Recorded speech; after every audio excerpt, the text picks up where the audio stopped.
bonjour et bienvenue aux Chroniques de Véronique. Aujourd'hui, on est rendu au 4e épisode et bien, comment dire que cet épisode a été préparé longuement. Je suis vraiment surprise. Non, je suis pas surprise.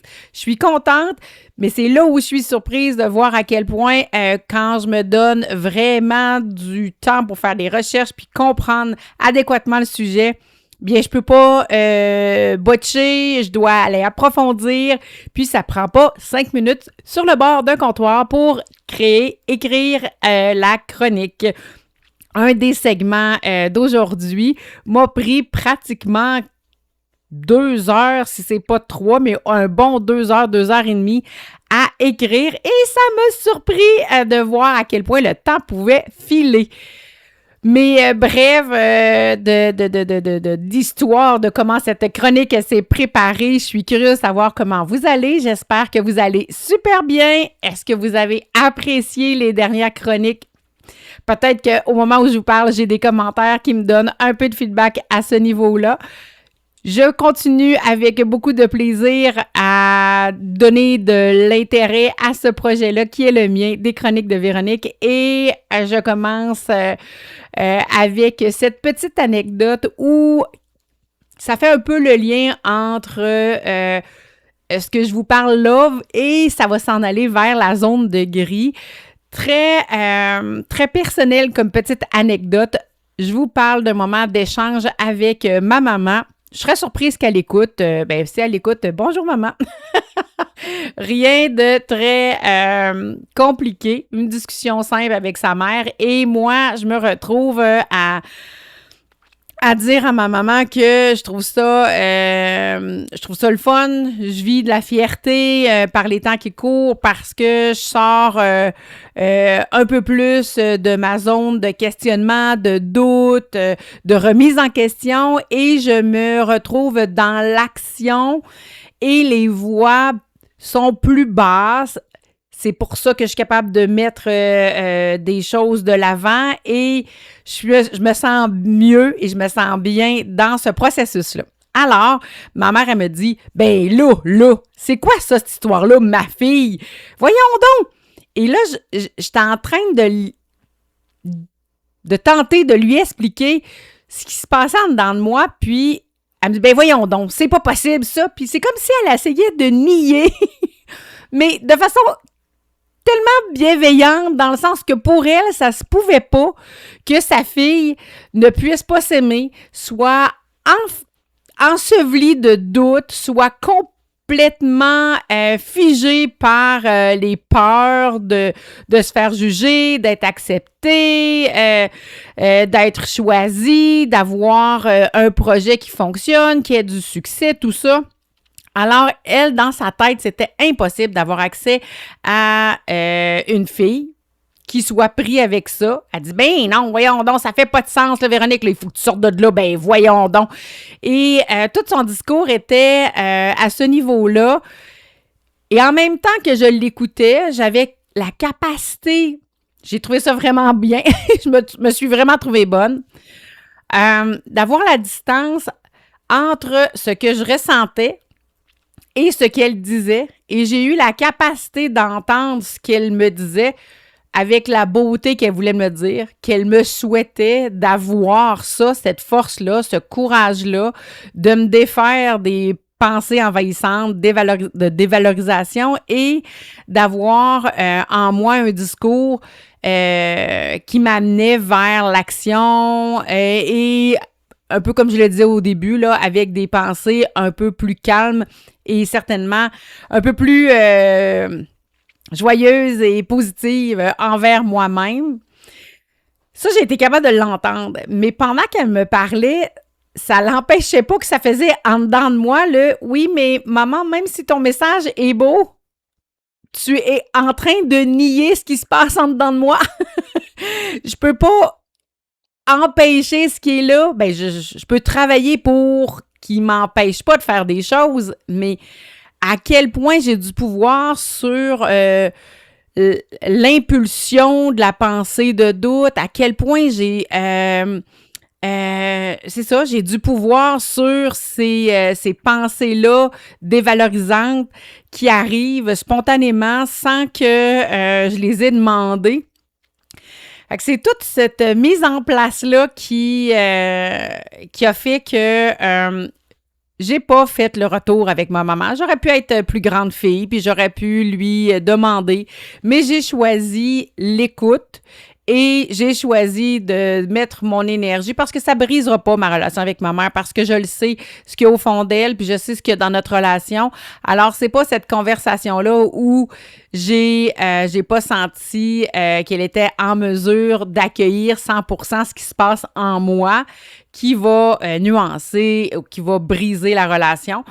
C'est pour ça que j'ai pas pris la décision d'aller au combat, d'aller débattre oui, mais là, maman, puis tout ça, là, c'était pas d'actualité, j'avais pas cette énergie-là pour ça. J'ai décidé de la garder pour moi, l'énergie, puis de dire, ben, t'es capable de reconnaître ta mère, t'es capable de reconnaître ce qu'il y a au cœur de votre relation. Alors, même si c'était rempli de petits... je sais pas, moi, comment dire ça, de petites maladresses. Tu le sais, ce qu'elle essaie de te dire. Alors, entends son message pour ce qu'il est, puis toi, bien, continue à progresser, continue à faire baisser le son de tes voix intérieures pour pouvoir rester en action et faire des épisodes des Chroniques de Véronique! C'est là-dessus qu'on s'en va discrètement, lentement, vers zone de gris! Zone de gris, bien aujourd'hui, j'aborde un sujet qui m'a été poussé par une rencontre, bien la rencontre que j'ai eue avec une bonne amie à moi, puis cette amie-là a la fâcheuse habitude, et là, j'ai dit ça avec beaucoup d'amour, et si elle passe par là, elle va se reconnaître. Bonjour à toi. Cette amie-là a la capacité d'amener des sujets d'actualité, souvent polarisants, et a la capacité d'argumentation.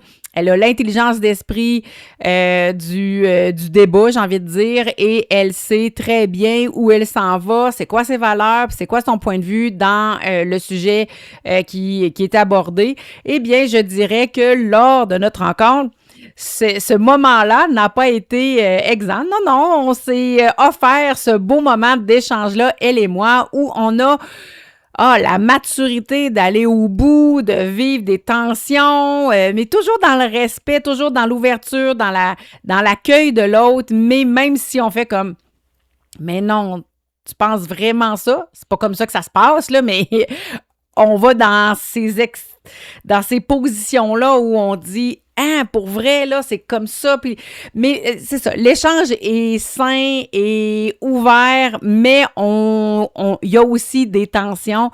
Et le sujet qu'on a abordé, là, je pourrais pas vous dire comment il est arrivé, mais lorsqu'il s'est présenté, il m'a amené une tonne de réflexion et je les ai apportées chez nous après cette rencontre-là. Puis, ben, ça m'a poursuivi jusqu'à prendre la décision de l'amener à l'intérieur des Chroniques de Véronique dans le segment Zone de gris. Et je parle ici du sujet suivant.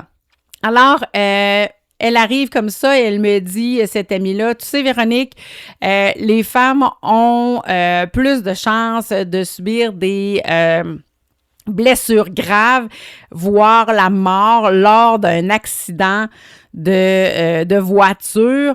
Puis ça, c'est relié au fait qu'il n'y a pas de travaux, il n'y a pas de recherches qui ont été faites au niveau de la sécurité,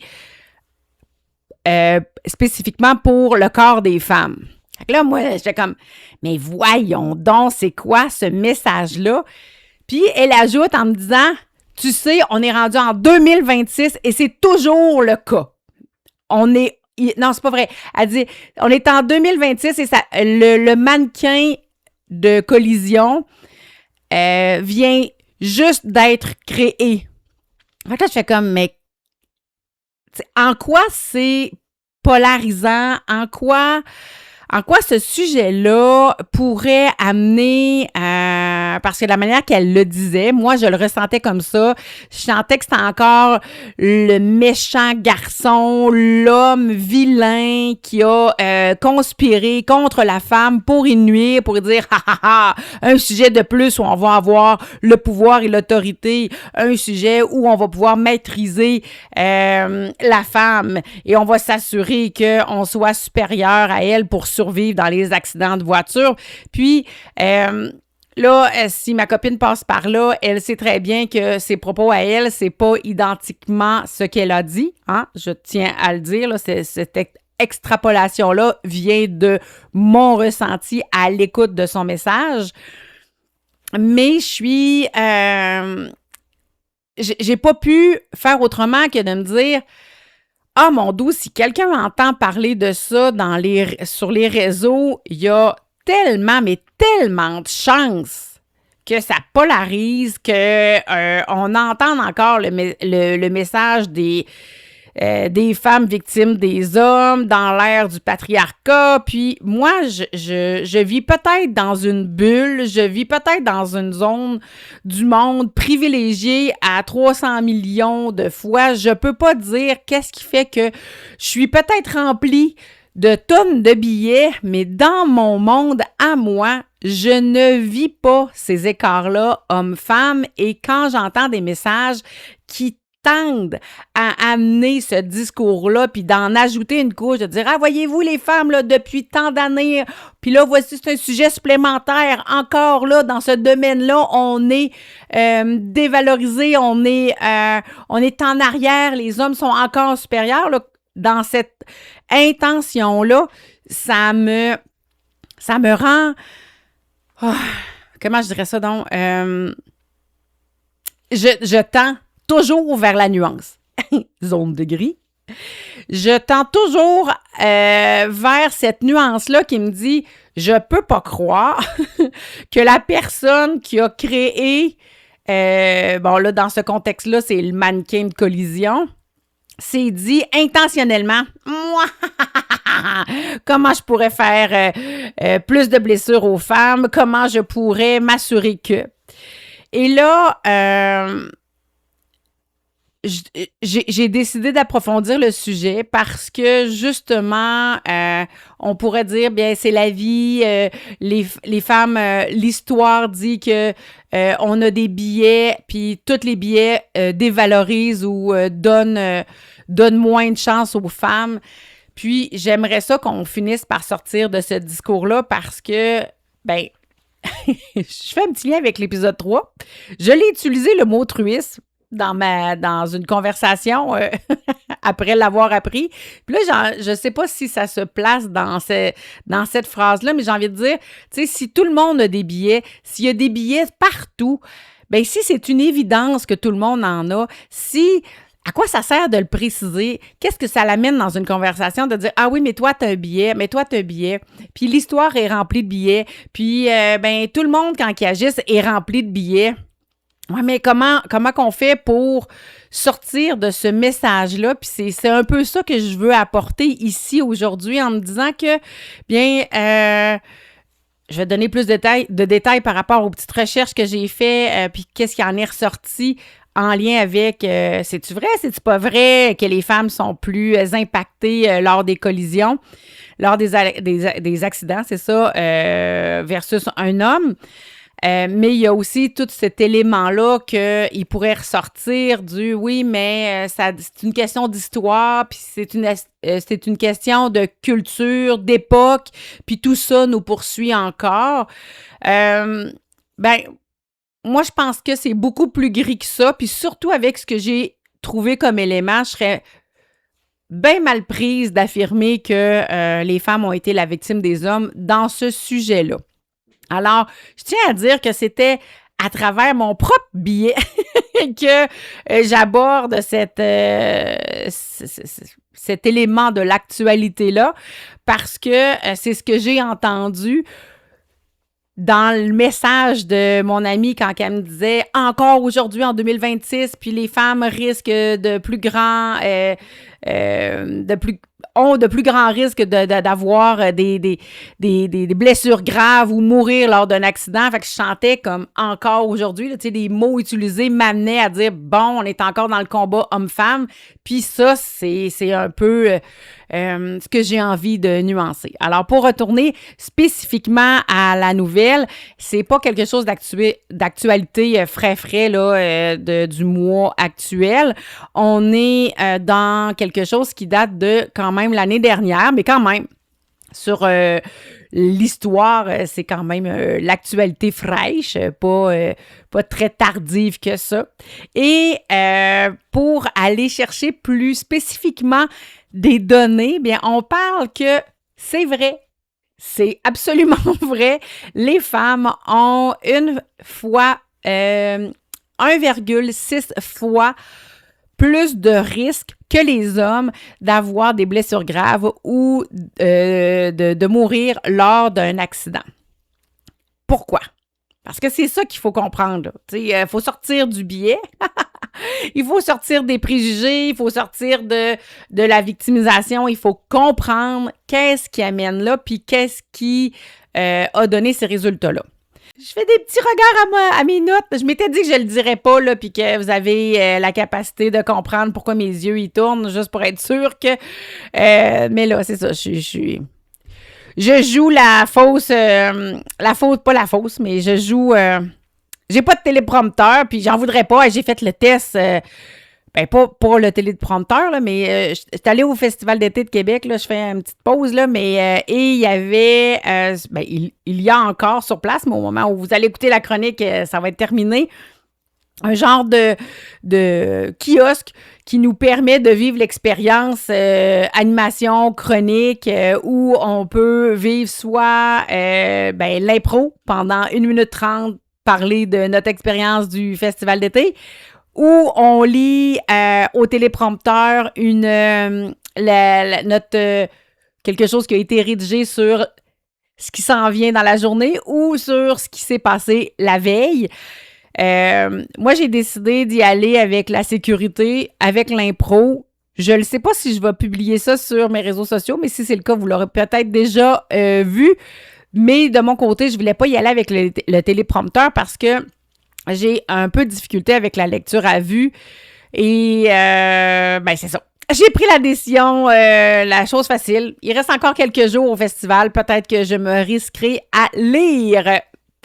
Mais le courage, mon chum, lui, l'a fait, il l'a essayé, puis il a bien réussi. Mais je suis pas surprise, c'est une force, lui, la lecture. Fait que... Alors, je retourne à ma nouvelle de Zone de gris, l'histoire de qu'est-ce qui nous met, la mise en contexte, qu'est-ce qui fait que les femmes, aujourd'hui, on sait que il y a des plus grands risques. Bien, c'est ce que je voulais dire. Non, dans le fond, la mise en contexte, je viens de vous la faire.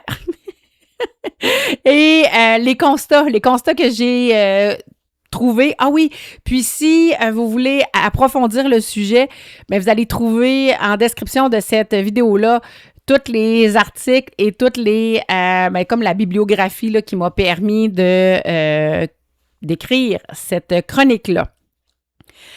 Dans le fond, ça commence en 2010. En 2010, j'ai oublié de sortir mes papiers. Oh non! Je suis pas fine, là, puis je le ferai pas live, là. On va voir. En 2010, il y a des chercheurs qui se rendent compte que, il y a plus de femmes qui se trouvent à avoir des blessures graves ou à mourir des accidents. Comment ça, donc? Et ils ont fait le constat que possiblement, il y a des éléments dans la sécurité des véhicules qui désavantagent la femme ou qui ne l'avantagent pas, là, peu importe comment on le formule. Et c'est à partir de là qu'ils ont, ces chercheurs-là, ont décidé de faire une recherche officielle qui a commencé en 2012 et s'est terminée en 2024. On parle quand même de 12 ans de recherche. Cette recherche-là s'est déroulée en Autriche. C'est une recherche d'université autrichienne. Et elle a... Et là, c'est ça que je m'en veux. Là. Je vais essayer d'aller voir si je suis capable d'aller trouver mon information rapidement. A few moments later. L'énoncé de la problématique formulée par les chercheurs, c'est pourquoi les femmes... Caché par mon micro. Pourquoi les femmes présentent-elles un risque de blessure significativement plus élevé que les hommes dans les accidents de la route et dans quelle mesure les mannequins actuels reflètent-ils réellement l'anatomie et la biomécanique féminine? Ah! Bon. Voici l'énoncé qui a été écrit dans la recherche et à partir de cet énoncé-là, ils ont fait l'étude à partir de des données réelles sur des accidents qui sont arrivés réellement pour une durée de 12 ans. À partir de ça, c'est le volet académique. Et je me suis posé la question parce que à travers les recherches que j'ai faites, j'ai lu que le mannequin féminin, il l'appelle Thor 05F. Je trouve ça très comique qu'il s'appelle Thor. Hein? Et moi, c'est une référence à une divinité qui est plutôt masculine, mais bon, c'est pas grave. Thor 05F, c'est le mannequin féminin de collision et les débuts de sa conceptualisation ont été faits en 2015. Alors, je me suis dit, la recherche universitaire n'est pas terminée. On est à 3 ans du début de la recherche. On est à 5 ans du début des données qui ont amené les réflexions, puis à poser le geste de dire, ben là, on va aller valider. Bien ça, le volet industriel, la conception industrielle a dit, bien, on n'attendra pas les résultats de la recherche. On le sait qu'on a des données fiables et qui datent autour de 2010-2012 et qui a poussé en 2012 des chercheurs à aller chercher des réponses au niveau académique de façon longitudinale. Alors nous, le volet industriel, bien, on va mettre en place des choses qui nous disent on a plus que des données, je sais pas comment le formuler sans dire des niaiseries, là. Bien, à partir des informations qu'il y avait, même s'ils n'étaient pas 100% validés sur une étude de 12 ans, ils ont dit, bien, on a assez d'informations pour dire que dans les 5 dernières années, on se lance puis on va le créer, le mannequin féminin, parce que c'est ça. Il y a assez d'informations qui nous disent, c'est vrai, il y a un problème ici. Là, il y a énormément de données parallèles que j'aurais voulu apporter, mais la chronique aurait duré 25 heures. C'est pas simple, c'est ce que je me suis rendu compte à quel point que lorsque je veux donner de l'information, ben soit on le fait de façon brève, puis il manque beaucoup d'informations, soit on le fait de façon comme je le fais là, tu sais, en prenant quelques minutes, mais pas des heures. Qui fait que, ben, il y a un peu plus d'informations, mais il manque encore des données pour clarifier puis réfléchir. Puis, je pense que j'aurais pu très certainement faire une chronique 100% sur ce sujet-là, à quel point j'avais des questions, là, ça arrêtait pas. Mais ça, c'est la petite curiosité en moi qui faisait comme ah oui, mais, je veux savoir. Mais là, il fallait que je me limite à créer ce segment-là qui soit digeste et intéressant aussi. Fait que ça résume à peu près les constats. Jusqu'où, là, je voulais aller aujourd'hui sur l'état actuel ben oui, il y a eu un constat et oui, il y a eu la création d'un mannequin qui a des caractéristiques féminines au niveau biomécanique. Quand je me dis, là, je vais chercher mon autre document que je n'avais pas pris la peine de chercher. Alors, pourquoi 2012? Pourquoi pourquoi ça a pris, j'ai envie de dire autant de temps, là, parce que dans le fond, ça date pas d'hier qu'il y a des mannequins pour les collisions, pour faire des tests de collision. Là, je vais faire un petit peu d'histoire à ce niveau-là. Les premiers tests qui ont été faites pour les voitures ont été faites dans les années 50-60. Et à l'époque, ça, j'ai trouvé ça super intéressant. À l'époque, les tests étaient faits sur des cadavres. C'était des vraies personnes qui étaient déposées dans les voitures pour faire les tests, ou c'était des porcs, des cochons, ou des primates. Probablement, là aussi décédé, j'ose croire. Là, je ne l'ai pas lu, là, mais je réfléchis vite, là, puis je fais comme... J'espère qu'il était mort! Non, niaiserie, là, Véronique, là, il était certainement mort, eux autres aussi, là. Alors, c'était à partir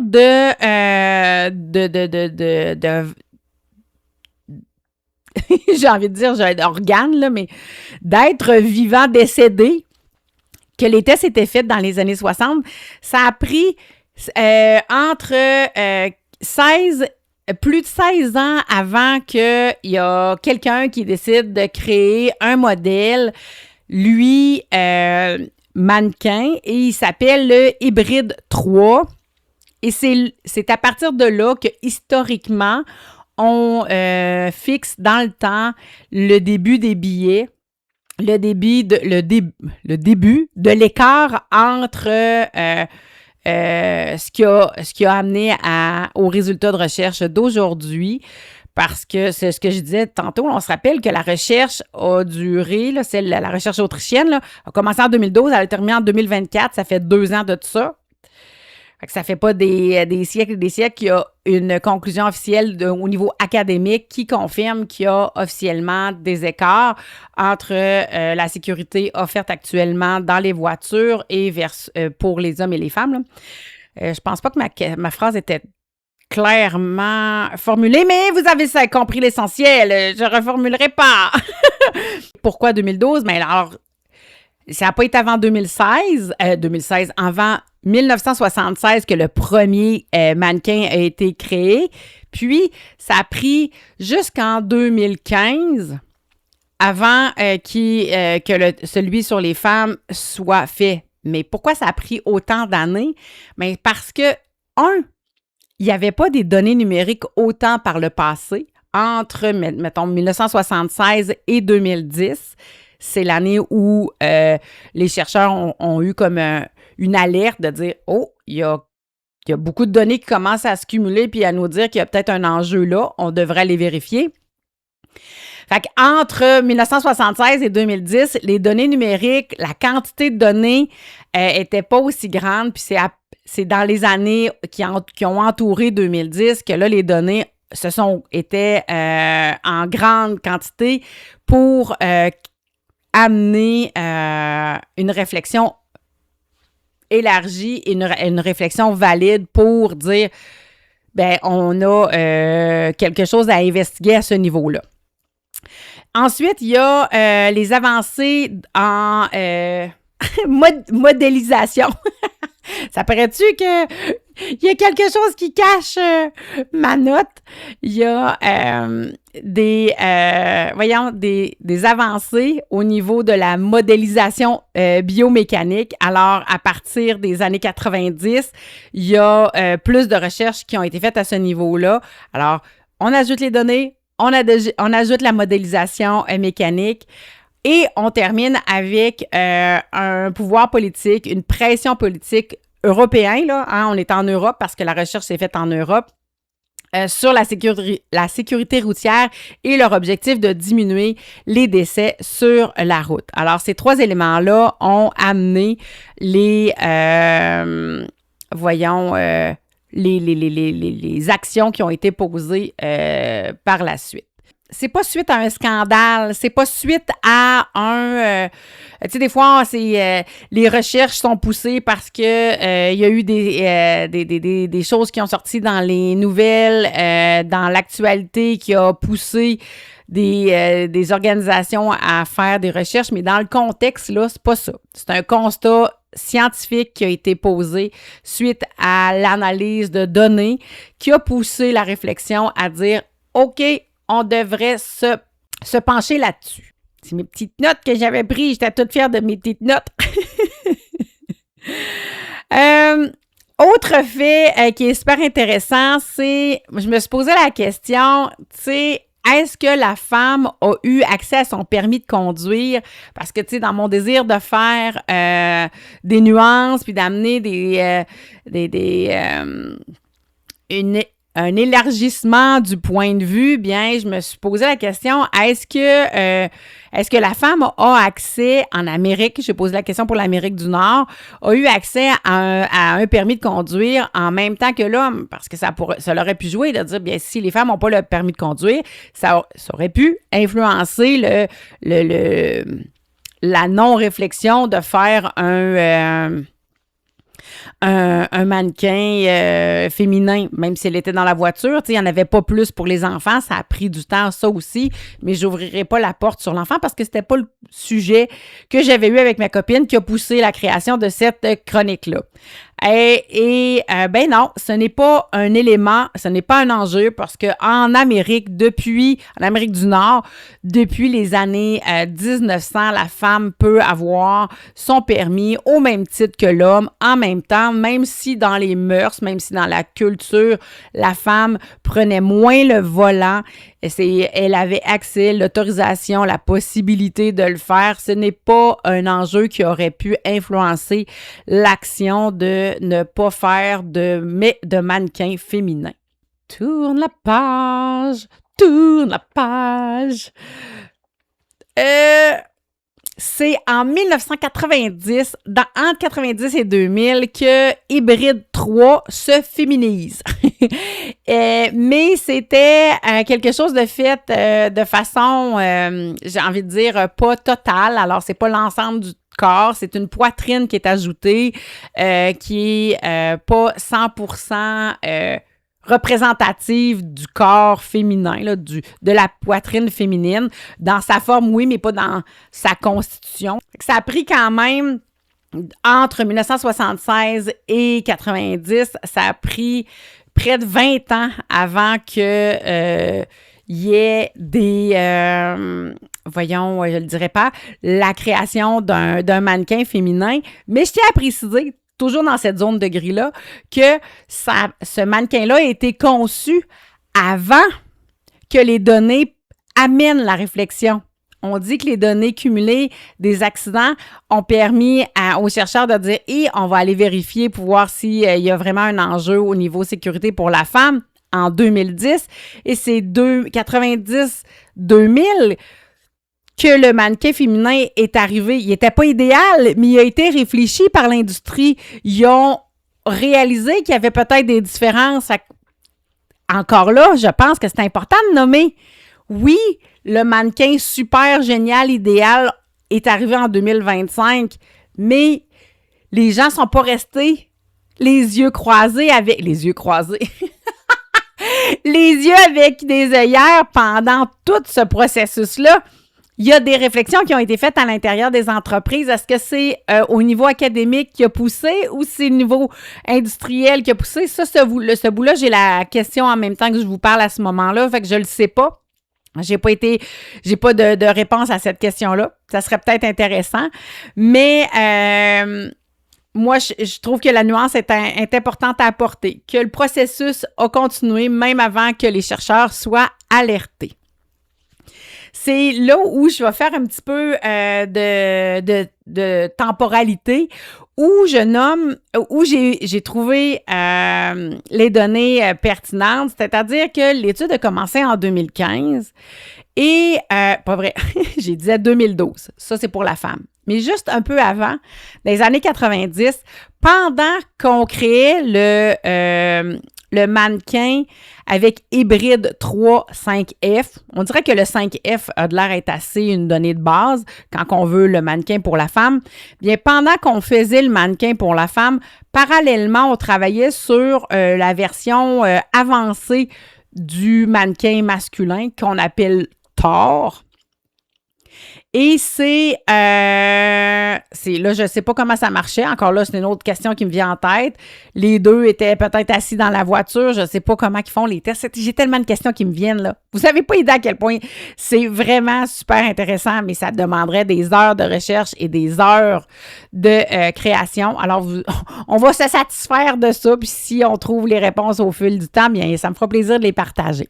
Je disais que pendant que Thor est en train de se refaire une beauté, bien, on a la création du mannequin féminin hybride 3, mais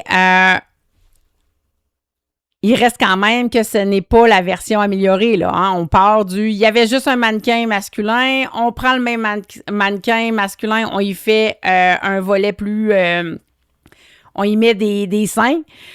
Puis pendant ce temps-là, ben on va prendre le mannequin masculin puis on va l'upgrader. On va s'assurer qu'il soit mis à jour.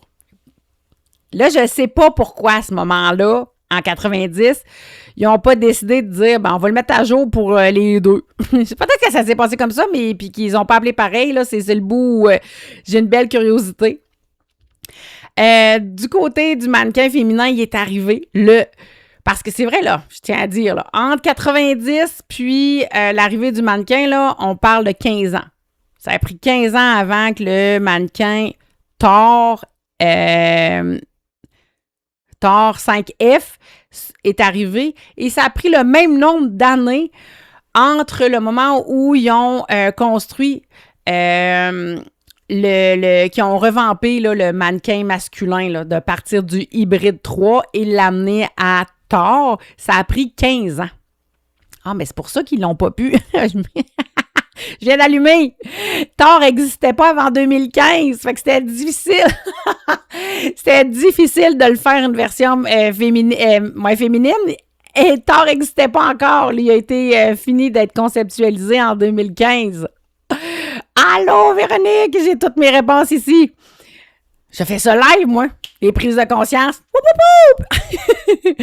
Fait que on se retrouve là où, encore là, dans une belle nuance, 15 ans pour le mannequin, même pas 10 ans pour le mannequin féminin et 15 ans pour le mannequin, mettons, la version 2.0. 2.0. Alors, moi, je trouve que ça fait pas mal de sens. On utilise la technologie qui est là pour les hommes, puis on part de ces données-là, puis ça nous prend 5 ans de moins pour faire un mannequin féminin. Je trouve que l'énergie dépensée à trouver le meilleur mannequin pour collision pour les deux sexes a été mis... en tout cas, je trouve qu'il y a la même énergie qui a été placée dans les deux endroits. Encore dans mon désir de mettre de la nuance et d'éviter de polariser le discours, je pense que c'est important de réfléchir à ça quand on parle d'un sujet de cette nature-là. Et il y a tout plein de choses parce qu'à l'heure actuelle, comme mon ami me le disait, c'est l'année passée, en 2025, que le mannequin Thor F5 a terminé sa création, était disponible, mais il n'est pas encore utilisé dans j'ai le mot en anglais, le crash test, là, dans les tests de collision. Ça l'a amené une trolley de questions que je trouve pertinentes, puis j'en ai même eu tout le long de ce segment-là. C'est quoi qui s'est passé depuis 10 ans? C'est quoi l'historique complet de l'histoire de la sécurité routière au niveau du véhicule? Pourquoi un mannequin féminin spécifiquement? C'est quoi les différences biomécaniques qui amènent qu'il y a des écarts au niveau des collisions, puis des blessures différentes et des risques de mort plus grandes? C'est quoi un billet de conception? Parce que ça a été beaucoup dans les recherches que j'ai fait, dans les articles qui m'ont été proposés. Ce que je voyais, c'est qu'il y avait beaucoup de billets de conception. Alors, c'est quoi un billet de conception? C'est quoi les résultats des tests? Comment les résultats des tests avec le Thor 05F? Oh, j'avais oublié de dire le 0 tantôt. c'est quoi? C'est comment ces résultats-là vont être appliqués dans la sécurité automobile. Comment ça va se matérialiser, ça? Puis c'est quoi l'accueil des constructeurs auto face à les résultats de la recherche et les démarches qui sont faites au niveau sécurité depuis 90 avec le mannequin féminin, puis les travaux sur la création du dernier qui a vu sa naissance l'année passée. Alors, c'est quoi l'ouverture? C'est quoi l'accueil des constructeurs automobiles par rapport à ça? Puis ça, c'est les petites questions qui me sont venues naturellement, plus celles que j'ai eues pendant que je vous présentais cette chronique-là, qui me dit que c'est difficile. C'est très facile de créer des sujets polarisants avec des phrases accroches.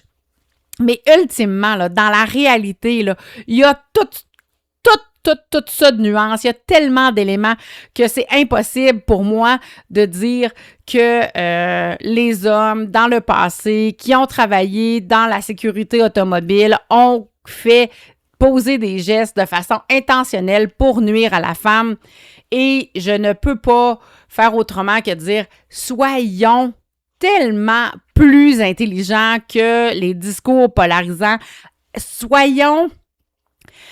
Ayons la capacité de réfléchir.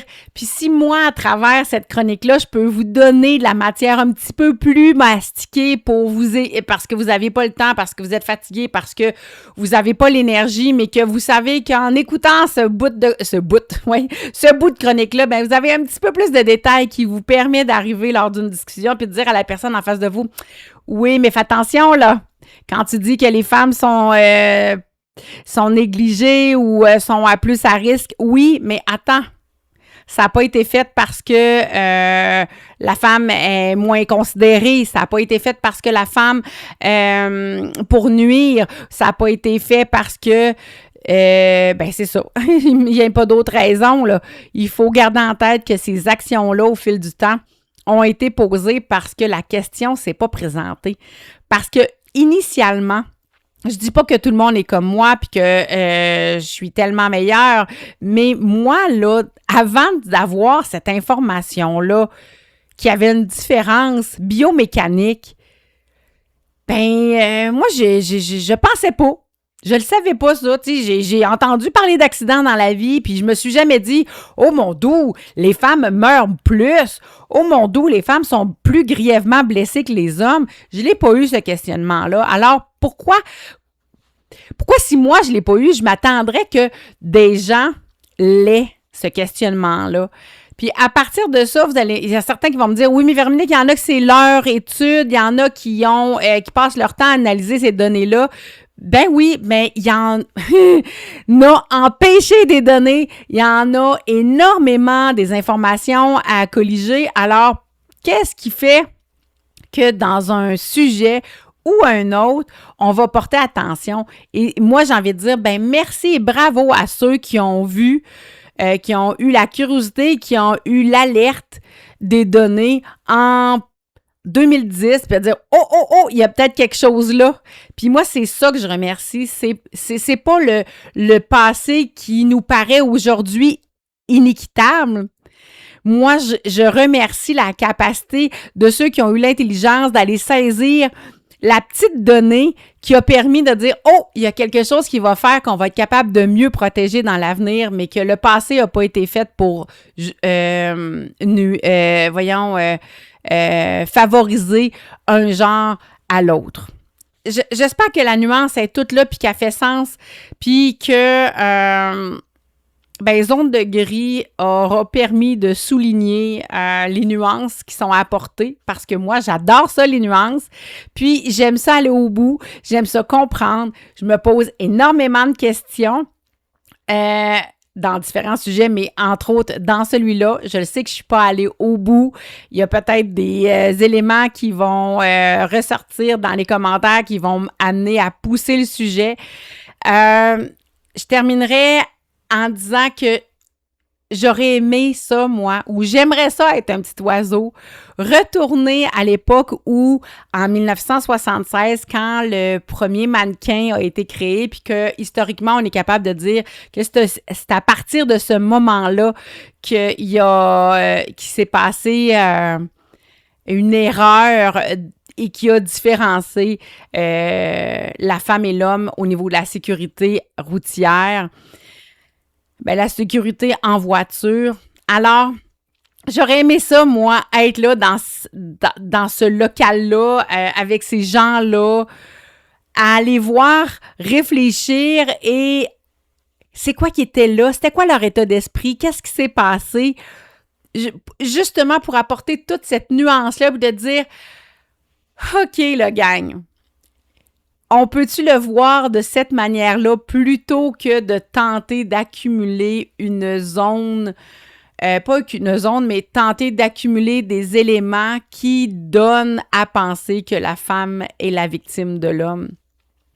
Moi, c'est ici que je termine Zone de gris. C'est avec ces nuances-là, puis c'est avec cette ouverture-là sur l'histoire n'est pas que méchante, l'histoire n'est pas polarisante, l'histoire est remplie d'êtres humains qui sont remplis de leur désir de mieux faire et c'est dans ce monde-là que moi je gravite parce que je crois que la majorité, qu'à 99% des gens travaillent pour le mieux à chaque jour et ne posent pas de gestes pour faire du tort à une personne, peu importe quelle est sa nature. Alors, c'est sur ces paroles que se termine Zone de gris aujourd'hui. J'espère que vous avez aimé cette chronique un petit peu plus étoffée. Puis ça faisait déjà 2 épisodes qu'il n'y avait pas de Zone de gris. Alors, je suis très contente d'avoir osé et d'avoir travaillé mon sujet pour aujourd'hui. Et je m'en vais tranquillement, pas vite, vers... Check-in! J'ai tenté de mieux le prononcer. On verra si ça sonne aussi bien que dans ma tête. Qu'est-ce qui est là pour moi aujourd'hui? Cette petite chronique à tendance développement personnel. Comment vous dire que je suis à 100% dans le Festival d'été de Québec? Un festival que je caresse depuis 2008. Ça va faire bientôt... Ben, ça fait 18 ans, ça va bientôt faire 20 ans, mais là, il reste 2 éditions avant, fait que calme-toi, grande fille. Et ce festival-là, depuis quelques années, m'entraîne dans des zones vraiment particulières en moi. Ça me chavire, ça me chamboule, ça me rend fatigante, ça me rend... désagréable pour mon chum, probablement. J'ai 12 questions, 26 000 interrogations. Puis les plus faciles à vous nommer là, c'est comment je vais y aller, comment je vais me déplacer, prends-tu l'auto, prends-tu l'autobus, je vais-tu à pied, prends-tu le vélo, quelle chose je vais voir? Qui sera là avec moi? C'est-tu mes amis proches, mes amis élargis? Je vais-tu y aller tout seul? Je vais-tu y aller avec mon chum à 2 en amoureux? Ah oui, puis cette année, s'est ajouté le volet désagréable du « ça va être quoi mon lunch? C'est quoi je vais manger? » Parce que moi, j'ai un menu que je suis vraiment, je pourrais dire à 99,999% à la lettre. Je suis vraiment très fidèle à l'engagement que j'ai pris en début d'année. Et de l'appliquer en mode boîte à lunch, j'ai trouvé ça pénible, mais pénible. Puis là, je vous raconte ça parce que c'est toutes les questions qui ont harcelé mon avant-festival d'été. Puis, ça s'inscrit dans le volet check-in parce que il fallait, pour ma survie mentale, il fallait que je puisse faire ressortir de ces 12 millions de questionnements qui ont angoissé mes quotidiens avant le festival. Il fallait qu'il y ait quelque chose de beau puis de prise de conscience. De prise de conscience? Oui, c'est ça. Qui ressorte de là. Et c'est... comment je dirais ça donc? C'est suite à... je réfléchis, puis là, mes yeux font... C'est suite à un rappel de l'extérieur qui est arrivé, qui a fait comme... Mon chum qui me dit « Hey, là, ça suffit, là. C'est toujours bien juste un festival. Fait que tu vas respirer. » Là, il serait ici à côté, là, puis il dirait « C'est pas comme ça que je t'ai dit ça, Véronique. » Mais là, moi, je me l'imagine comme ça, avec toute son énergie du gars qui m'a fait comme « Hey! » Ressaisis-toi, c'est juste un festival. Lui, il a possiblement plus eu l'air de ça. Véronique, c'est juste un festival, là. C'est comme ça, mon chum, c'est pas lui qui est le plus expressif et qui est le plus en démonstration d'émotion. J'en ai pour deux. Fait que ça va. C'est mon chum, c'est ça, c'est le rappel de mon chum à l'extérieur qui m'a fait, ben pas à l'extérieur, mais c'est un rappel extérieur à moi.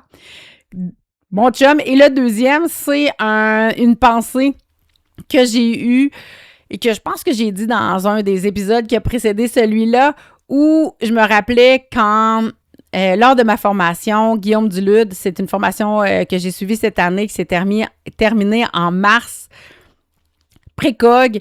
Guillaume Dulude a dit quelque chose qui ressemble à ça. Je ne le cite pas mot à mot, mais je m'approprie l'idée du message qui disait: quand tu n'as pas la réponse à quelque chose, quand tu ne peux pas avoir source d'information validée, la réponse à une question, ne mets pas tes énergies dessus. Ne mets pas ton attention dessus. Ça ne sert à rien. Continue sur ce quoi tu as de l'information tangible. Alors, les deux informations ensemble m'ont dit, bien, Véronique, tu sais pas qui va être là avec toi. T'as posé des questions puis t'as pas eu les réponses. Tu sais les shows, par contre. Tu sais les shows, mais là, toi, moi, je me suis dit, par rapport à cette question-là, je fais comme, ben, les shows, je pourrais y aller avec deux données. Ceux que j'ai un coup de cœur, j'y vais température ou pas. Ceux que j'ai pas de coup de cœur, je vais me mettre en mode découverte. Découverte, ben, ça peut être influencé par le niveau de fatigue et par la température ou les deux. Fait que là, j'avais des réponses. Là. J'avais comme une piscine qui s'agrandissait. Là. Mon pouvoir d'agir devenait plus grand, puis je me venais plus calme à l'intérieur.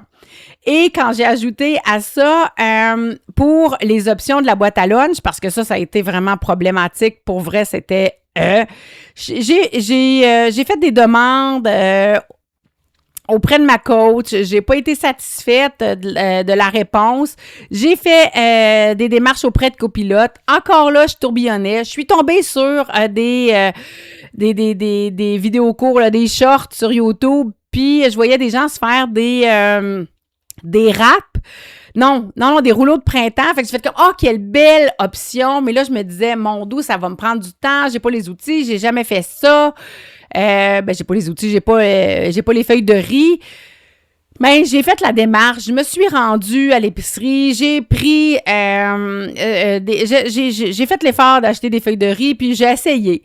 Ça a été pas un succès. Non, ça n'a pas été un succès, mais je l'ai quand même fait. Ça m'a permis de sortir de ma tête, d'être dans l'action, de tenter quelque chose, puis de voir à quel point j'étais en alignement avec le plaisir de la création du rouleau de printemps, ce que ça demandait comme temps, énergie, tout ça, et le plaisir gustatif. Et les deux, ça a été boîte, poche. Je suis pas super géniale pour travailler la feuille de riz, et au niveau du goût, du mélange des ingrédients que j'ai pris, c'était assez fade. J'avais utilisé le tofu, il était pas assez agrémenté. Je mets pas de sauce parce que je veux pas de vinaigrette, parce que c'est pas dans mon menu, puis tout ça.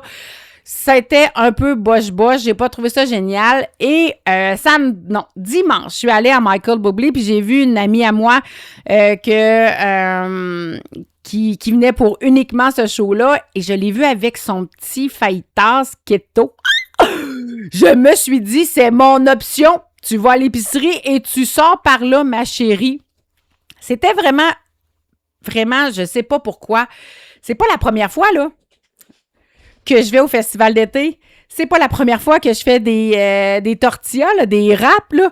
Puis pourquoi je me suis empêchée de le faire en premier temps? Parce que dans ma tête, je me disais, c'est un féculent qui est trop éloigné de mon menu. Il n'y a pas assez les conditions pour être le remplacement de mon 100 grammes de patates douces ou de riz. j'ai fait, oui, entre les, ça me revient là, entre mon essai de rouleau de printemps, j'ai fait la, je suis tannée, je sais pas, j'étais écœurée, là, je sais pas quoi faire, fait que je me suis pris 2 galettes de riz avec du beurre d'arachide. Encore là, je déjouais mon menu parce que le beurre d'arachide fitait pas comme protéine idéale, puis en quantité de protéines, ça marchait pas non plus, mais ça a quand même été 2 soirs où, l'esprit était dégagé, puis j'ai fait comme, ben là, c'est le mieux que tu peux faire avec ça, puis c'est le plus proche que t'es de ton menu, fait que ça va être ça ton souper.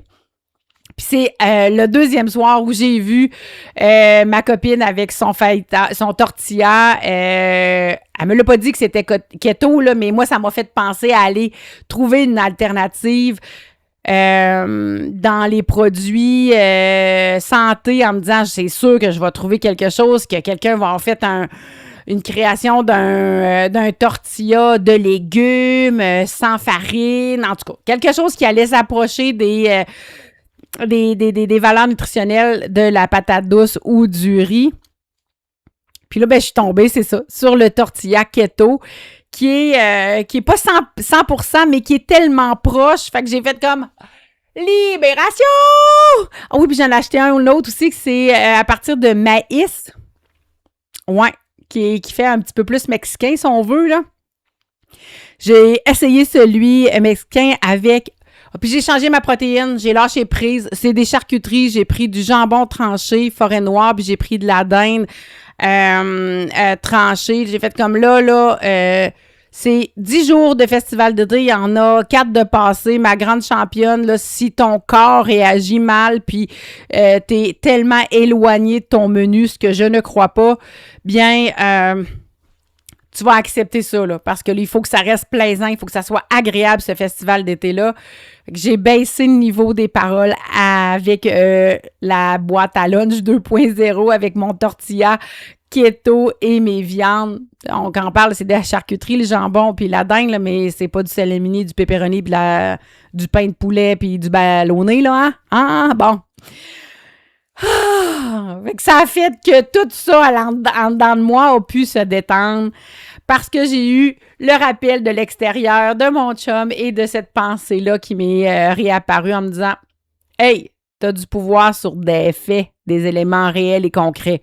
Agis. » Fait que le constat, là, de ce tourbillon-là alimentaire avec qui j'y allais, le show, puis toutes les paroles, puis les peurs, puis tout ça, ben j'ai réalisé en bout de ligne que c'est parce que j'avais peur de décevoir mes amis en prenant des décisions pour moi, parce que j'avais peur de briser des traditions, parce que ça fait depuis 2008 qu'on le fait d'une certaine manière, avec un certain fonctionnement au niveau du transport puis du lieu où on va se placer quand on va sur un site précis. Alors, c'est à travers toutes ces peurs-là que j'ajoute, oui, la peur de la solitude, la peur de me retrouver seule sur un site ou peu importe. Alors, c'est à travers ces peurs-là que j'ai réalisé que c'est pas complètement dégagé, mais qu'une fois que j'ai pris conscience de ça, ça me fait vraiment beaucoup de bien à l'intérieur et je me sens beaucoup plus outillée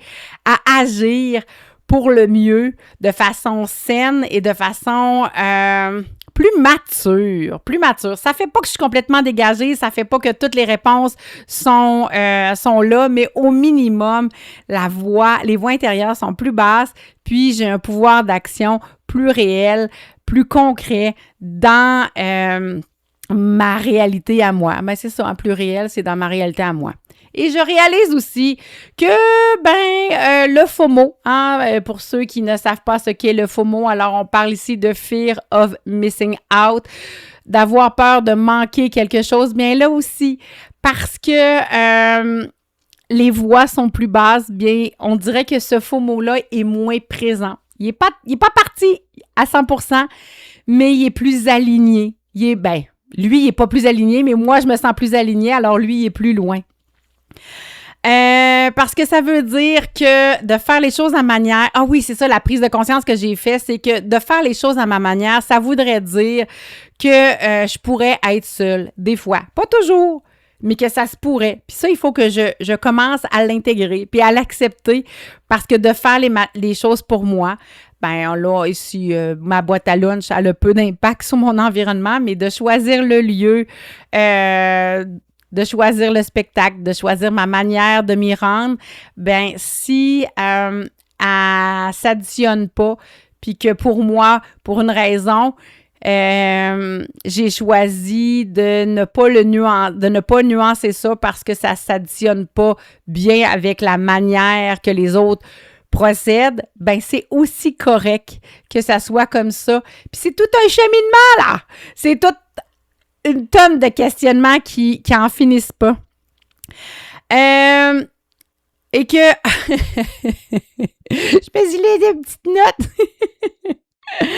Que le contrôle nourri par la peur, ben c'est pas une bonne planification parce que lorsque je suis dans la planification, à partir d'un mois dégagé, ben les choses sont fluides, les choses sont naturelles. Mais quand je tente de planifier puis d'organiser à travers le contrôle puis à travers les peurs, ben on est ailleurs de ça. Alors si ce message-là de mon expérience du festival, qui est toujours en cours, mais qui est plus dégagé, peut vous amener des petits... Ah, mon doux! Peut vous amener des petites lumières dans votre réalité, bien, ça me fait du bien encore plus d'avoir fait ce cheminement-là puis d'avoir dégagé ceci dans mon parcours. Et ceci met fin à la chronique, oui, au segment check-in, ce qui veut dire qu'on s'en va vers...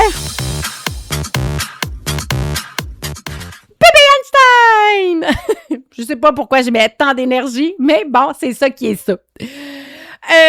Là, aujourd'hui, j'ai pris la décision en cet épisode 4 de faire le volet bébé Einstein, mais en bref, ça signifie pour moi, là, ça veut dire que j'ai, dans les derniers segments bébé Einstein des épisodes qui ont précédé, c'était plus détaillé, c'était un peu plus élaboré, mais là, je vais tenter de faire le volet bref parce que j'ai mis beaucoup de temps, beaucoup d'énergie sur la création de la chronique Zone de gris. Puis, si je voulais produire, réaliser, enregistrer les chroniques de Véronique aujourd'hui, bien, j'avais pas le choix de prendre cette décision-là. Bien, je me suis pas donné le choix. Tiens, c'est mieux formulé comme ça, de prendre cette décision-là parce que moi, c'était plus important de créer et de tourner les chroniques de Véronique que de faire un bébé Einstein, un segment allongé. Ce qui fait que je me lance immédiatement pour pas m'étirer trop longtemps en explication. Et je vais me permettre de fermer cette petite fenêtre qui me déconcentre. Ah oui, je suis de retour, le cerveau 100% branché. Avec une chronique qui m'a été inspirée du contenu que j'écoute de Estherium sur YouTube. Je prendrai le temps de mettre son tag, en tout cas de mettre ses informations dans la description ou peut-être même dans le montage. On verra à quel point je me sens bonne de faire ça. C'est à partir d'une de ces capsules sur YouTube Short que j'ai vu, que j'ai trouvé ça intéressant d'aborder le sujet. Encore là, je vais y aller, je vous le dis, là, ça va être bref, mais ça va être... Pour moi, c'est important d'apporter la petite notion supplémentaire qui n'était pas nommée, mais qui touche le Canada et le Québec. Dans le fond, on parle ici d'une nouvelle qui concerne l'administrateur présumé d'un site qui s'appelle C'est Fake, comme C, la lettre C, Fake. Et cet administrateur-là présumé s'appelle Cyril B. Il a été arrêté à Nice le 10 juin 2026 et il a été condamné le 7 juillet de la même année pour 2 ans de prison avec 10 000 d'euros en amende. Et pourquoi il a été arrêté et accusé et condamné? Parce qu'il se spécialisait dans la création, du moins le site, peut-être pas lui tout seul, là, je ne sais pas comment, voyez-vous, c'est des données que je ne peux pas je veux pas m'étirer là-dessus, là, mais de façon générale, c'est fake. Lui, qui était l'administrateur présumé, se spécialisait dans les deepfakes sexuels. Ça veut dire que c'était la face des personnes qui étaient mises sur des corps qui n'étaient pas le leur pour sexuellement créer du contenu sexuel pour divertir sexuellement des personnes. Ce qui est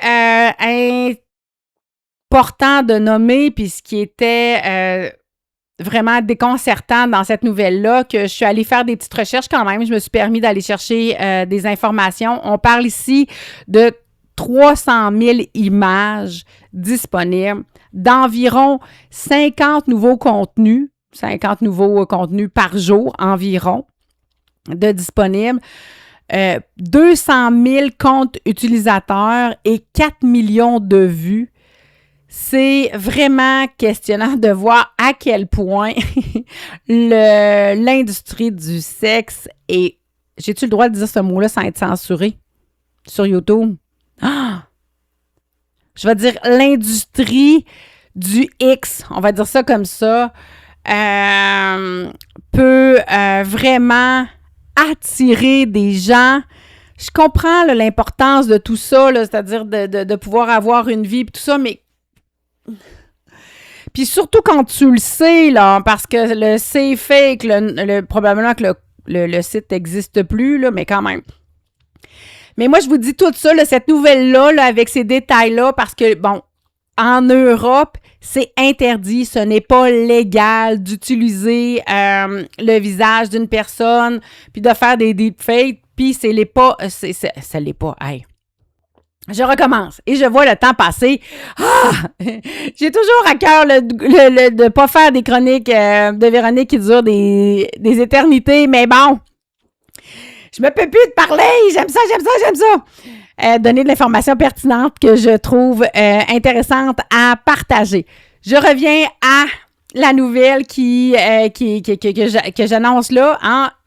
Ça, en quoi c'est bébé Einstein? Ben, c'est relié parce que c'est du deepfake. Puis ça, en quoi c'est intéressant de le mettre ici, c'est le volet que c'est interdit. C'est interdit en Europe. Alors, quand vous êtes en Europe, si votre visage est utilisé pour faire quelques contenus que ce soit, c'est pas obligé d'être sexuel pour que ça soit interdit. Vous pouvez faire des démarches parce que vous avez la Digital Service Act qui protège les gens contre les deepfakes.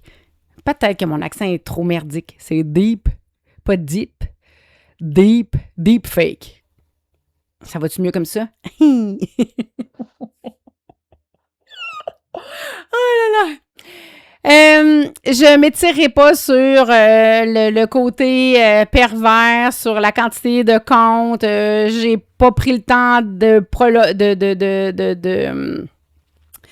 pousser la réflexion à ce niveau-là. Puis pour moi, ce qui est important aujourd'hui, c'est de souligner le petit volet canadien-québécois de cette nouvelle-là.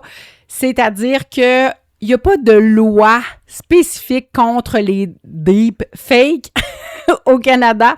Il n'y a pas quelque chose de similaire au Digital Service Act, mais il y a des lois, encore là, que je n'ai pas pris le temps de vous citer. Si j'y pense, je le glisserai en description, mais il y a la possibilité d'avoir une succession de lois. Il y en a une tonne, là, je pense qu'il devait en avoir 5 qui s'ajoutaient à celle du Canada. En tout cas, il y en a une quantité qui fait qu'une personne qui utiliserait votre visage pour du contenu sexuel ou pas peut être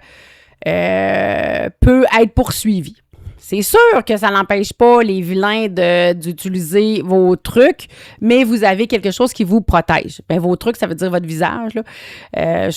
Probablement votre corps au complet.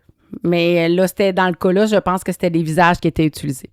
Alors, à travers cette mini chronique, ce mini-segment Bébé Einstein, bien, j'espère que vous avez retenu l'information que d'un océan à l'autre, en Europe ou ici au Canada, il y a la possibilité de se faire, d'être protégé dans un contexte où notre visage pourrait être utilisé numériquement pour faire du tort.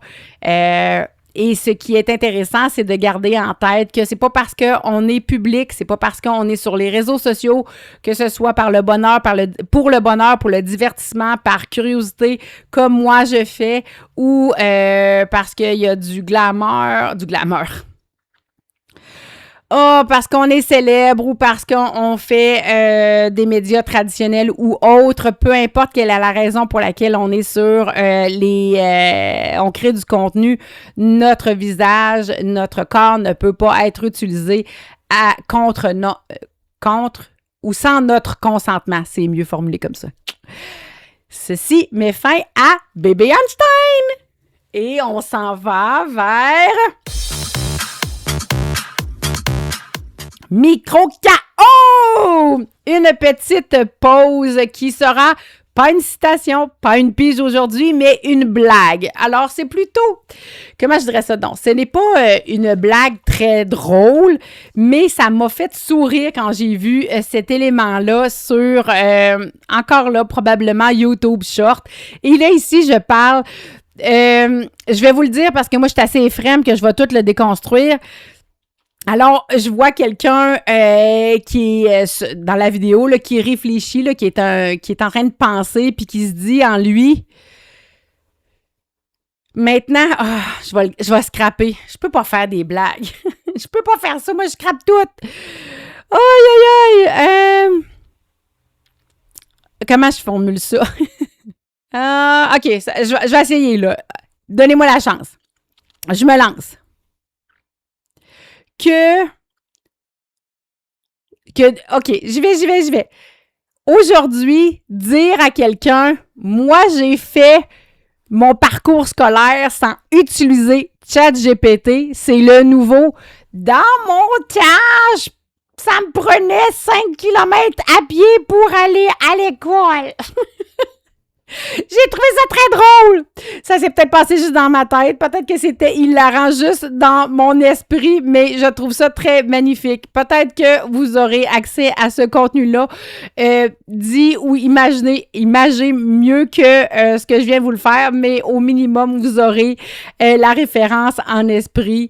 Aujourd'hui, les jeunes se font dire par leurs parents, moi, j'étais allée à l'école, puis j'ai pas utilisé ChatGPT. Puis leurs parents, eux leur avaient dit, ben moi, je faisais 5 km à pied pour aller à l'école. C'est magnifique, c'est magnifique. La pause est terminée. Ça veut dire qu'on s'en va où? Star du vlog! Aujourd'hui, ça va être un star du vlog micro aussi parce que j'ai rien au niveau lifestyle. J'ai pas fait de voyage depuis le dernier épisode. Tu sais, ça revient vite, les épisodes, puis ben quand même. C'est une fois par semaine, fait que je voyage pas toutes les semaines. Pour le culturel, bien là, on est dans le festival d'été, puis ça me fait plaisir de faire ma petite chronique. Ça fait quelques années que je je tentais l'expérience. Je l'ai essayé sur TikTok. L'année passée, est-ce que je l'ai fait? Je pense que je l'ai fait aussi un peu sur Instagram. Je me permettais de faire des retours sur mon plaisir et mon bonheur de chacun des shows que j'étais allée voir. Là, j'ai décidé quand même, parce qu'on passe au travers, puis les épisodes sont en cours pendant le festival. Je me suis permis de faire, au lieu de le faire de façon quotidienne, ben, je vais le faire à la semaine. Alors, la semaine passée, ben, je vous ai parlé du fait que dans le volet culturel, parce qu'il n'était pas commencé, mais il s'en venait. Et là, bien, on est en plein festival d'été. C'est sûr qu'au moment où vous allez écouter l'épisode, que l'épisode va être disponible, le fait qu'il va être terminé, mais moi, je suis actuellement dedans. Puis, comment je vais résumer ça en trois éléments? Mais tout d'abord, je tiens à dire qu'au moment où j'enregistre, il y a 6 soirées, 6 journées du FEC. J'ai participé à 4 des 6. dont les 2 dernières, je n'y suis pas allée hier parce qu'il mouillait, puis j'avais pas le goût d'aller voir les shows proposés avec la pluie qui était tombée d'avant. La pluie qui était tombée. Ah, mon doux de Dieu! La pluie qui était tombée toute la journée avant et aujourd'hui, le show ne m'intéressait pas sur les plus petites scènes, ça m'intéressait, mais j'ai pris la décision d'avancer mes projets puis de faire ce que je fais actuellement là. C'était un choix personnel et je ressens zéro FOMO. Et je me permets de dire 3 éléments par rapport au festival d'été. En 3 phrases, belle découverte, Baby No Money. Vraiment une super de belle découverte sur les 6 jours, bien sûr. Je parle pas pour l'ensemble du festival d'été. Ce que je préférerais écouter sur Spotify, je parle ici de Michael Bublé. J'ai été voir son spectacle et sérieusement, j'ai passé une belle soirée, mais non, en show, pas tant. C'est ça, il est le fun à écouter sur Spotify, mais pas plus pour moi. Et je comprends pas la hype de tout ce qui tourne autour de Patrick Watson. C'est le spectacle de ce soir, puis je comprends pas, c'est à toute génération autour de moi, c'est comme « Ah, Patrick Watson! » C'est comme « Ah, qu'est-ce qui se passe-t-il autour de lui? » J'ai écouté de la musique, je connaissais pas l'artiste et je n'ai pas connecté. Et j'ai décidé de me prioriser. Alors, à tous ceux qui ont le bonheur et de Patrick Watson dans le sang, bien... bon show qui va être terminé, mais c'est pas grave. Moi, je me choisis et c'est ça. À chacun ses goûts. Comme je dirais, comme on m'a déjà dit, les goûts, ça se discute pas. Bon. Pour ce qui est du volet créatif, j'ai pas de suivi. On en avait parlé, j'en avais parlé la semaine dernière. C'est la même chose pour l'avancée du podcast. Tristement ou réalistement, peu importe, tout ça mélangé. Il n'y a pas d'énergie, pas de temps qui a été mis ni sur l'avancée du podcast et ni sur le volet de ma démarche créative. Volet littérature, maintenant, je suis toujours à lire Flo, il me reste une 30aine de pages, ça va être terminé avant le prochain épisode, c'est clair, c'est sûr, je suis toujours dans apprécier cette littérature-là qui me fait découvrir une jeune enfant vraiment troublée. Et j'y avais pas pensé la dernière fois, mais je lis aussi j'écoute des livres audio. Et je suis péniblement dans un livre audio. C'est pénible parce que je comprends pas pourquoi j'y retourne pas. Ça fait des mois et des mois. Je serais curieuse. Je pense que c'est commencé depuis le mois de mai. On est rendu au mois de juillet. Je l'ai pas terminé. Ici, je parle de Beren et Luthien, un livre de la série de l'univers du Seigneur des Anneaux. Pourtant, j'aime ça. Mais pourquoi je l'écoute pas? Je ne sais pas. Mais en même temps, j'avais l'habitude soit d'aller marcher, puis j'ai réduit mes marches individuelles. Là. J'y vais encore avec mon ami, mais tout seul, j'ai perdu cette bonne habitude-là. Puis pour ce qui est du... comment ça s'appelle donc? Oui, c'est ça, j'écoutais le livre quand je faisais mon Lego, mais j'ai pas avancé non plus mon Lego. Fait que mes moments où j'avançais l'écoute de mon livre ne sont plus dans ma vie de façon active non plus. Fait que ceci explique probablement cela. Santé maintenant, et c'est ça qui va conclure le volet vlog, star du vlog de cette semaine, le volet santé. Bien, j'ai pas fait ce que je devais faire. Il va falloir que je mette les énergies cette semaine parce que j'ai juste 5 semaines pour faire les écoutes des vidéos et d'envoyer la documentation suite à la réception de mon acceptation dans le programme de chirurgie bariatrique. On dirait que je veux, mais que j'ose pas, j'avance pas. Peut-être qu'il y a des choses qui sont mélangées dans ma tête par rapport à cette donnée-là. J'en ai glissé aussi un mot à ce sujet-là la semaine passée. Mais je m'étais dit que j'allais passer à l'action, que j'allais faire ce qu'il fallait pour justement pas tomber dans mes bébites puis rester dans le concret, dans le réel, dans l'activité, dans le mouvement. Fait que je m'engage à ce que d'ici le prochain épisode, les vidéos, les tâches que je dois faire pour assurer mon inscription puis mon adhésion au programme selon les critères qu'ils ont inscrits dans le courriel, seront faites. En tout cas, les tâches. Ce que je dois faire va être fait d'ici le prochain enregistrement. Ça touche le volet suivi chirurgie bariatrique, mais là, avec l'heure qui est là, ce que je me lance dans ma discussion que j'ai eue avec mon ami sur le programme alimentaire, je vais essayer de le faire de façon brève parce que je commence à manquer de voix, parce que je commence un peu à avoir faim, parce qu'il y a des amis qui s'en viennent. Puis j'avais dit à mon chum que je terminais l'enregistrement depuis 15 minutes. Puis j'ai étiré. Bon, ben c'est ça la vie. Fait que j'ai tiré pas plus, mais je vais aller directement. Quand je suis allée, j'ai parlé avec une de mes amies de mon programme alimentaire, puis en discutant avec elle, elle me dit, tu sais Véronique, le programme alimentaire que tu sembles suivre, bien, on dirait que ça suit le guide alimentaire canadien au niveau de la quantité des protéines, au niveau la quantité des légumes et au niveau de la quantité des fruits, puis tout ça. Elle dit, il y a quelque chose que je comprends pas pourquoi tu as besoin de passer par le... Bon, elle n'a pas dit besoin, là, mais elle dit, tu sais, ça devrait être simple, suivre le programme alimentaire. Pourquoi tu y vas avec un programme donné par une coach? Puis, ben, tu sais, toute la nuance est arrivée à ce moment-là parce que, dans le fond, le programme alimentaire peut sembler très près du guide alimentaire canadien, mais ce n'est pas le cas à 100% parce que tout est détaillé dans le macro. C'est ça qu'on dit? Oui, tous les macronutriments. Moi, dans le fond, le féculent, c'est que des patates douces puis du riz. Il n'y a pas d'autre chose. Ben, il peut y avoir la patate régulière, là, mais il n'y a pas d'autres styles de féculents. Il n'y a pas le pain, il n'y a pas toutes les alternatives. Pour ce qui est des fruits, c'est les petits fruits. Il n'y a pas la pomme, il n'y a pas les sortes de melons, il n'y a pas la banane, il y a juste les petits fruits. Pour ce qui est des protéines, ben c'est la protéine de viande sauvage, que c'est la protéine de poulet. Il n'y a pas le végétal, il y a le poisson.